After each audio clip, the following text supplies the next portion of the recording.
what are you doing in this area now? So basically, and what I'm going to do is I'm going to reiterate some of what you said. I'm just going to add to it a little bit. What are you doing in this area now? Now, clearly, what this area is for our clients, guys, is what are they doing in terms of marketing their business? Because remember, that's the whole point of having a mobile app is to market your business, stay in touch with your clients, use it for gift and loyalty, interact with your clients, always be in front of your client's face because it's on their phone, send push messages to trigger some kind of response, whether it is to go to the website or to walk into the store, all of these different things. So we look at the mobile app as a marketing solution. So what are you doing in this area now? And I like your example, Omar, because you're going to get people that say the yellow pages and the magazines and the website and some of the offline traditional forms of advertising. So you write that stuff down. Write all that stuff down because you're going to use this as you go and build your presentation because you're going to answer their problems as you give your presentation. So what do you enjoy or like about the way you have been doing things? I would say what that really means for us is, so out of the marketing that you just explained, that you're currently doing right now, what do you like about it? What's working the best for you? Which marketing methods that you're using are bringing you the most value, and what does that look like? Are you able to measure that? If it was a Yellow Pages ad, do you have some way of determining that the person that walked in your door came from the Yellow Pages or the website or the magazine or the newspaper? Okay, these are all really key questions to be asking in the qualifying process. And what you're going to be looking for, this is very, very important. What you're going to be looking for is the things that are working. You're going to make a note and you're going to put a little star next to it because that's the stuff that, okay, so what is working? You're going to show how the mobile app will only make it work better. And I'll come back to that. Then you're going to make a note of what they think is not working.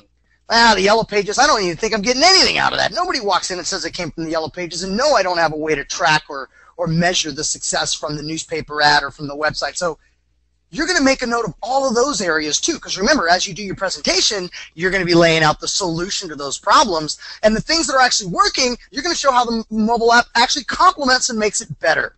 Okay? Now we go into number 3.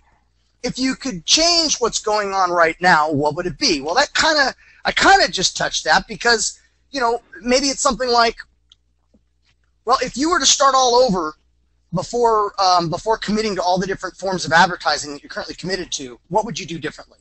Now, that might spark up some conversation along the lines of, well, I would probably stop the newspaper advertising. I'd probably stop the radio advertising, whatever. You're gonna see what they tell you. Again, going back to what they're not liking about their current situation, what they're not liking about their interaction with their customers. This isn't just about advertising, by the way. I'm using that as my line for this little piece we're doing here. But it could be, I want more interaction from my customers. Well, what are you doing in this area now? Well, I've got a gift and loyalty program where I give them out these little cards, and it's kind of expensive, and they never come back in to use the cards for the gift and loyalty, so I don't even know if it's working. And of course with the mobile app, we've got a solution for that it's not expensive, it doesn't require a bunch of cards, and it's measurable, right? So again, when you go through the qualifying questions, okay, you're going to take notes on the things that they're doing now, what they don't like about what's going on now, and then what's working about what's going on now, and then the presentation is going to deliver the solution piece by piece by piece. Now, number 4, is there anyone else involved in the decision? Well, that's important. I don't need to spend too much time here. That's so that you don't end up in the situation that Carmena Sue just ended up in that we'll be addressing with her question here. Having all the decision makers present is kind of key. 5, become a professional problem solver. That's going through your presentation. So Carmena brought up a really good question. She said,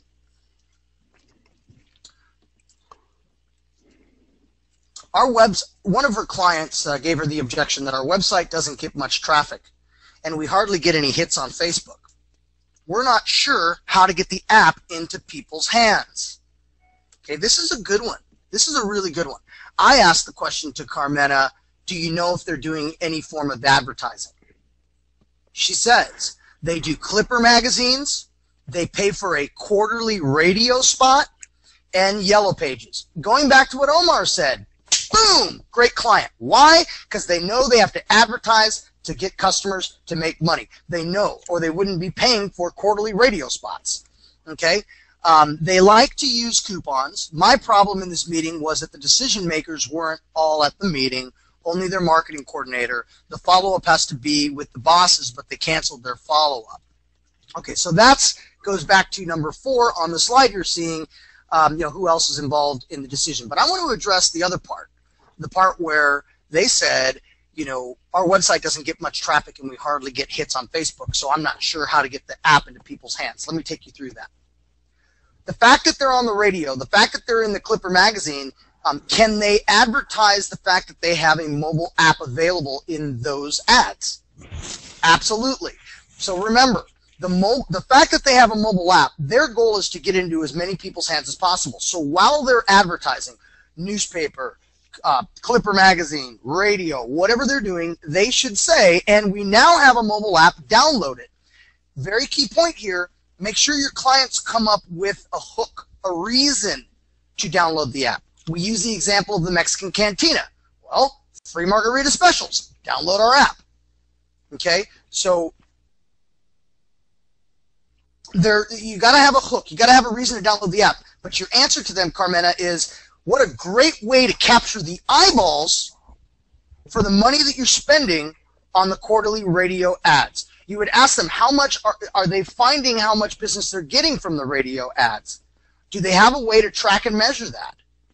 Would it enhance the ad if they were able to say, with just a couple seconds of airtime, search in the Apple and Android market for our new app for whatever the reason is, the hook. Remember, back to the hook. Would that enhance the radio ad? Would they get more people downloading the app? Would they capture more eyeballs from the expense of the radio ad? You see how this can enhance the current advertising they're doing? Give you another example. Who watched the Super Bowl? Here in the U.S., the NFL has a Super Bowl every year, and I don't know if you noticed, I certainly did, no less than 6 advertisers that spend $1 million for those ads, for Super Bowl ads, promoted an app. The Geico Pig, they promoted the app on that. They promoted an app on like minimum of 6 that I saw promoting their mobile app. One of them was just to download the app specifically. So I guess the point is everybody's getting the message out there, and they're using the downloading of the app to enhance their advertising. I was going to also say from this real quick, and I'm going to let you go back at it, Omar. We hardly get any hits on Facebook. We hardly get any traffic on the website. Well, again, that's just one way that they're going to promote the app is the website and the Facebook, but they're also going to promote it in the other. One other very key solution here to this local business is they have real estate, which is in their store. When people walk into their store, they should see signs that say, download our app. And the hook, why download the app? Like the Mexican restaurant, download our app for free margarita specials. Where could that be? That could be in the window in a poster. That could be as table tents on the table. It could be at the counter. It could be on the little receipt when the people do their credit card slip. Okay, you can put it all over the place. Download our app. Download our app. Here, scan this QR code. Download our app. So those are some key ways to tell the business owner how they're going to get the app out there. They're going to leverage what they're currently doing, and they're going to basically everywhere they have any real estate, they're going to promote, download our app, and here's why. All right, Omar, go ahead. Sorry, that was a long-winded answer there. But no, I think that's great. Great information, Damien. Thank you so much. One of the things that I want to bring up that I heard, if I can add to it, is the one thing that all of us have to realize is that a lot of these businesses are not real up to speed with what's going on with mobile apps. And so I believe that if you go in there not only doing all the things that Damien just said, but also educating them and act like, be a teacher, be an educator, be a consultant, and really say, well, who else will be working with me on the marketing so I can train them or teach them what works best because we've done a lot of work, that kind of thing, right, Damien? We've got to get people to really get educated and be a teacher and consultant and just get them to really start being open, because if you're helping them, you're that PPS, you're helping them make more money, they're going to like you, they're going to invest with you. So that's a little thing I wanted to add to that. All right. Are there any questions? Any other questions? Z has a question in here. Mobile apps, doesn't that involve coupons? discounts, etc. We already have specials and the best prices. We don't do coupons. A Mexican restaurant. Who is my client already? Okay, well, you got to realize that they're doing all that marketing with everybody else. So what we're doing is say, you know, like you said, Damien, you know, go to our ad and download our coupon, or go to our website and download our coupon, or go, right, those kind of things. Remember, marketing is a package. It's not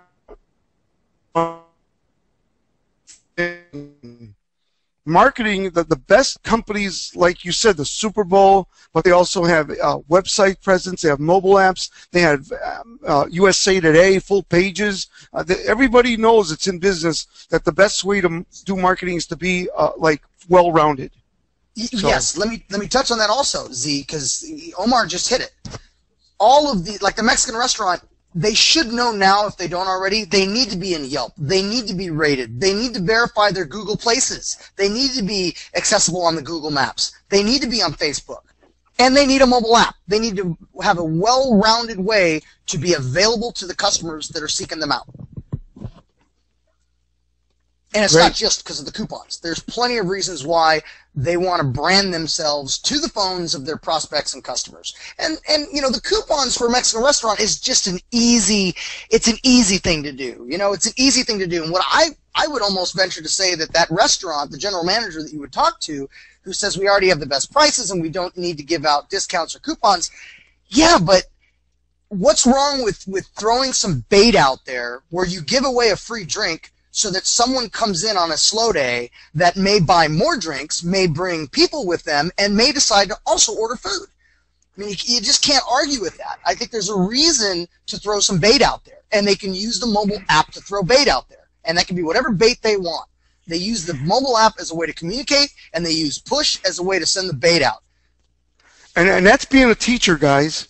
You got to be a teacher, because out there's a lot of businesses that are stuck in the dinosaur age, and they don't get it. In fact, as Damien knows, I spend the summers in California, and my wife and I go out for these early bird happy hours they have, and they have, you know, for instance, why we're attracted is places that we've heard about that are really well known, like the Rooftop, or any of these places like Javier's, and they have $5 margaritas or $5 appetizers, that kind of thing. So they really got to get with the program to get, you know, in these times, you got to be able to get people to walk in your door.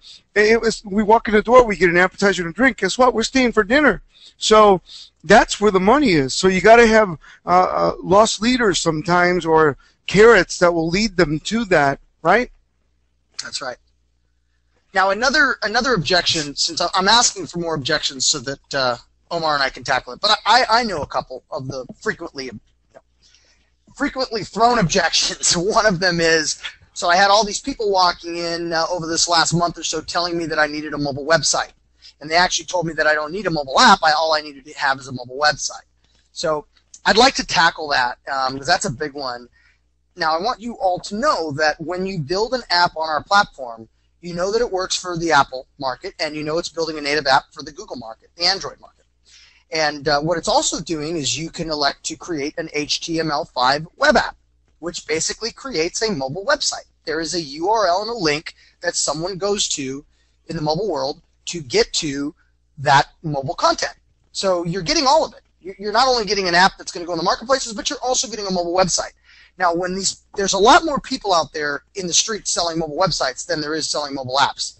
And these guys that are out there selling mobile websites that don't have a mobile app solution, their only way to combat that objection is to say, oh, you don't need it, because they don't have it. You don't need it. All you need is a mobile website. It's so much cheaper, blah, blah, blah, blah, blah, blah, blah.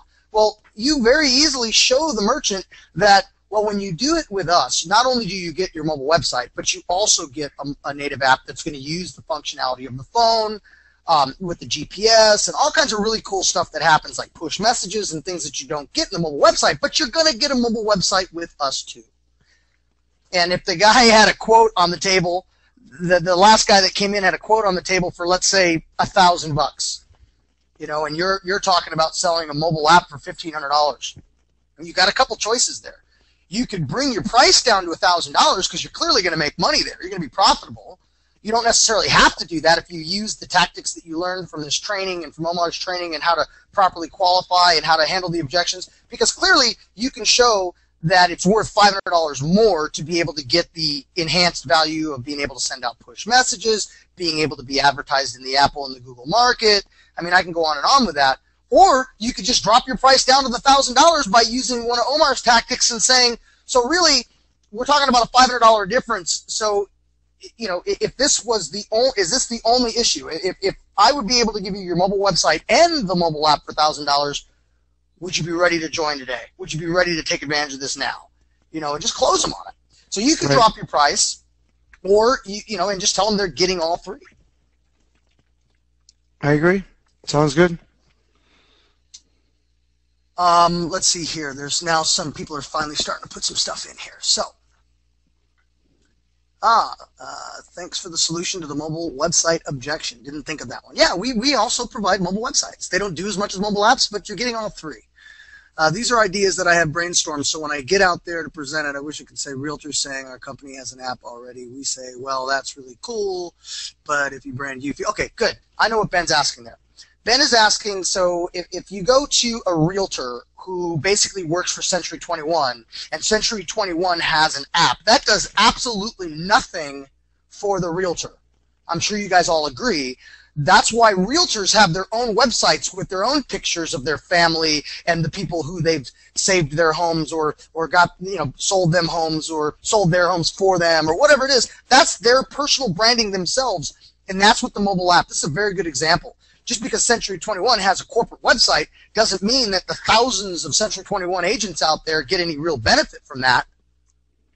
Whereas with a mobile app, same thing.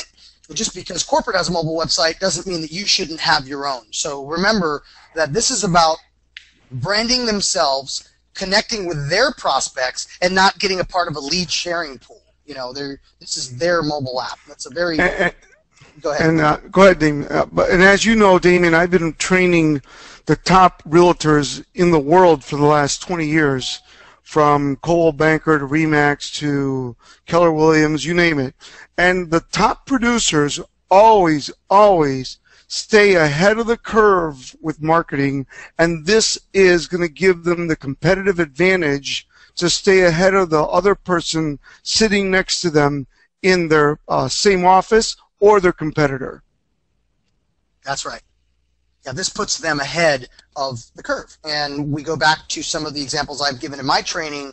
When you're trying to close when your client, who's a realtor, is trying to close a listing, you know, it's being able to show tools and technologies that show that they're much smarter. They have more effective tools to use to sell the home than the competition. Okay, we got another question in here. A little off subject. All right, go ahead. Go ahead, Omar. All right, so the whole thing is, remember, the key is to qualify properly. So when you get the objections, you have a full arsenal and techniques that you can use. So then if you will master the closing questions, but remember, the key is to qualify and to use the process, the sales process, before you get to the objections, because if not, you're just throwing a bunch of closes at them and you're going to be dead in the water, okay? So that's the main thing there. Now, take them to the other. Does anybody have any questions about the 7 steps of the objections?